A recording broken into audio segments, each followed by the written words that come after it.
Hi, I'm Francesca. I am the co-founder of Future Cloud Accounting. I actually wish I had this sort of video to help when I was starting, but I did a lot of research and here I am to help with some tips on how to improve your public speaking and start somewhere.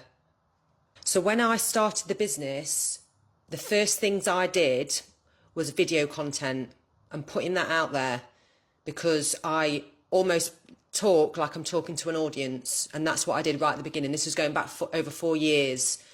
Even if you don't post that video, practice talking as if you're talking to an audience on video. It will help massively. Another thing, even before I went on stage or did any presenting or anything like that, I visualised myself doing it. Probably a year before I actually did it. Visualise me being up there, visualise me enjoying it, visualise things going wrong a little bit, but being okay with that and coming out of it. You can go wrong a little bit. It doesn't matter. Nobody cares. They want real people. So another one, start with a smaller crowd.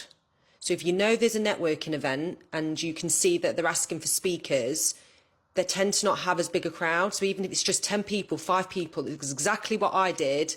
Someone asked me to speak at their networking event from my videos on social media, because that's where you're building to.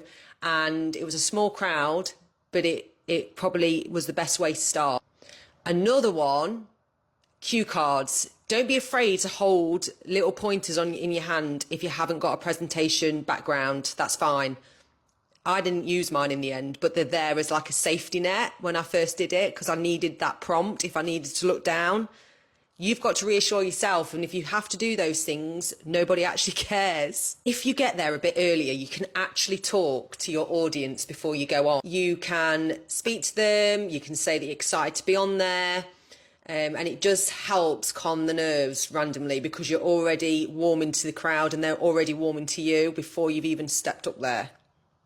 Talking about excitement, nerves and excitement feel very similar. So when I'm nervous, I tell myself I'm excited just to help me get through these things. So there's another tip. If you feel nervous, you keep telling yourself you're nervous, you're going to feel worse. So why don't you try and reframe it that you're excited?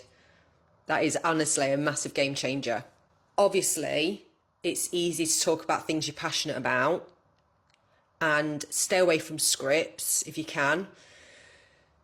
Have pointers, bullet points if you need a presentation behind you on a PowerPoint, but don't read off a script. Please don't do that. It's so much easier if you don't do that. Well, I hope some of this has helped, because I've started off from not doing it before, so I'm free to share this because I've done quite a few speaking events now and I've got more coming up this year.